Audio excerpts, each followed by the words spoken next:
This is Zion Clark, famously known as the wrestler born without legs. There's nothing fooling you about this picture. He functionally has no lower body, but has gone on to be one of the most inspiring athletes in the world. Welcome back, everyone. I'm Dr. Brian Sutterer, and typically on this channel, you're used to seeing stories about injuries or unfortunate things that have happened to athletes. Today, we're gonna change it up, because instead, I'm gonna teach you about an athlete that has inspired myself and countless others. As always, if you enjoy learning about this unique side of the world of sports, then please consider subscribing to my channel, and be sure to check out my Twitter page for more real-time updates and breakdowns on injury analysis in sports. Zion Clark has something called Caudal Regression syndrome, or sacral agenesis, and it's a super rare condition that affects only roughly 1 in 100,000 people. It's a disorder that affects the development of the lower portion of the body, classically affecting the lower part of the spine, including the bones in the spine and the nerves themselves. The various manifestations of caudal regression syndrome are due to this malformation or absence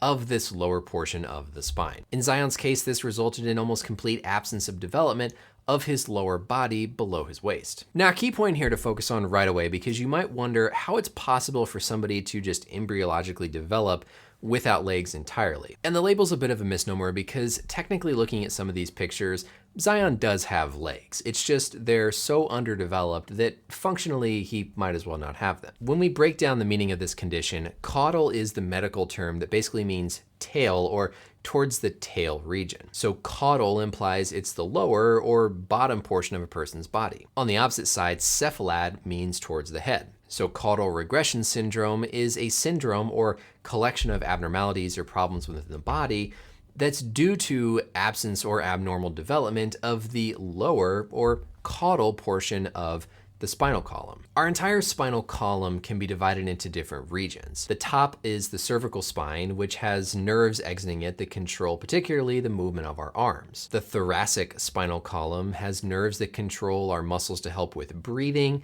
and our core muscles. As we get lower, the lumbar and sacral regions of the spine control the muscle movement in our legs. But the function of some of our internal organs, like our heart, our lungs, our bladder, and even our intestines, are also controlled from part of our nervous system originating from these different levels in the spine. For example, the nerves leaving near the sacrum are very important in controlling the function of the bladder and the intestines. So if you completely remove the sacrum and its associated nerves, not only are you going to have poor movement in your legs, but you're also going to have potential problems with controlling your bowel and your bladder. Now, as you might expect with most things in medicine, we have a classification system that can give additional insight on what exactly is happening with this condition. But before we take a look at that, I want to give a shout out to the sponsor of today's video. Today's video is sponsored by Magic Spoon, the healthy cereal that's made for adults, but tastes like it was made for kids. Growing up, I absolutely loved having that super sweet, sugary cereal for breakfast in the morning. But now as a doctor and somebody who exercises a lot, I understand the importance of putting good, healthy food inside your body, but I want to eat my cereal. Thankfully, there's Magic Spoon. With 0 grams of sugar, 11 grams of protein, and only 3 net carbs, at just 110 calories, it's something you can enjoy, but also is healthy.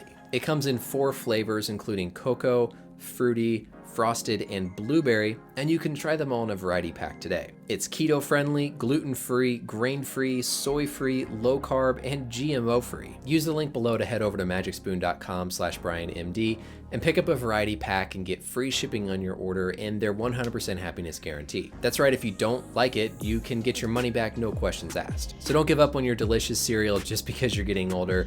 Start eating something that's healthy for you and also delicious. Thanks again to Magic Spoon for sponsoring the video, and let's get back to our learning. The Renshaw classification system was developed to give the 4 different types of caudal regression syndrome that somebody might have. This first picture is normal anatomy. So we have the vertebral column, we have a complete sacrum connected to the hip bones and the pelvis. In type 1 caudal regression syndrome, we have absence of at least part of 1/2 of the sacrum. So here in this picture, you can see that this side of the sacrum is still intact, but we're missing half of that sacrum.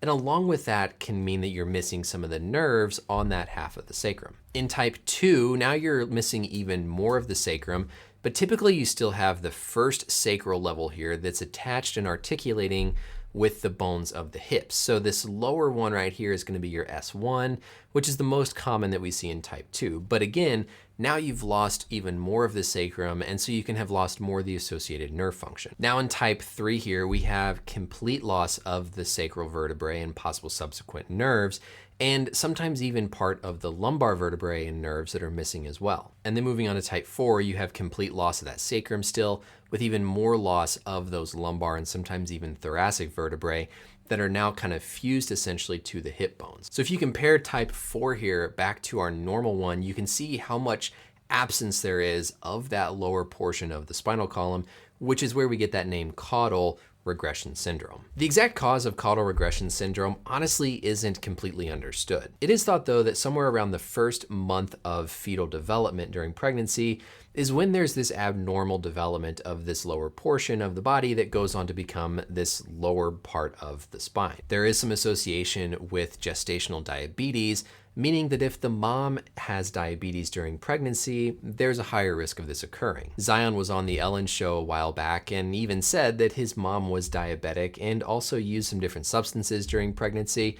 And so certainly that could have all played a role in how this developed in him, but we don't know 100% certain. Now there is a very, very long list of side effects and things that can happen in somebody with caudal regression syndrome, so you can't really put everybody into one box. One thing that is fairly common that we can see in Zion is scoliosis, or an abnormal curvature of the spine. Oftentimes this is because of impaired muscle balance in the spine, and you get this resulting curve in your spine that we can see from these photos of his back. You can also tell it looks like he has a possible surgical incision here in his lower back, and so it wouldn't be surprising at all if somebody like him needed some surgical correction or procedure done to their spine to give it more stability or kind of fix things early on in life. As a doctor who's going to be taking care of athletes for his career, I look at Zion as just this super unique super athlete. Elbows and arms aren't designed to function like knees and legs. They aren't designed to carry all this body weight and be subjected to these repetitive loads. We can see Zion doing all these acrobatics, doing these box jump equivalents,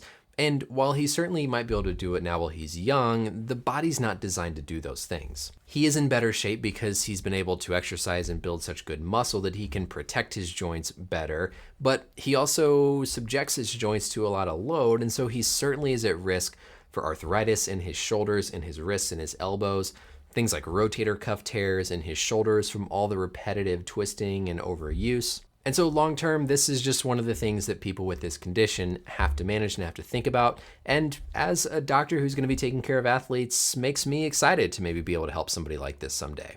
Also, people wonder, wouldn't he just like smash everything whenever he's sitting on the ground? Not necessarily. You can have cushions that are sort of strapped on. You could wear a protective cup so that you're not injuring kind of your external organs. So don't worry. Doctors are telling these patients if it's okay to sit, how much pressure they can put on the lower half of their body. And it's just another part of managing this syndrome. I'm sure the number one question I'm going to get in the comments is, what about his male parts? Does he have them? Aren't they getting smashed? All that type of stuff. And look, to be totally honest, I don't know. And frankly, it's none of my business and none of yours. I'm sure Zion is tired of answering this question, but I will say that the majority of times, these patients do still have these male and female parts. Just depending on the severity of their abnormal development, they might have some abnormalities to them. They might not function exactly normal. They might have to have some surgical adaptations so that they can still use them in a functioning way. But it's not like they're just born with nothing down there. It again depends entirely on the severity. And while yeah, I understand why people would be curious, frankly, for our sake, it doesn't really matter. Hopefully this was educational to teach you guys a little bit about the anatomy of our spine and something that's a super rare, super unique condition. That's it for the video, everybody. Thank you as always for watching. Let me know any questions or comments below. And until next time, we'll see you later. Bye.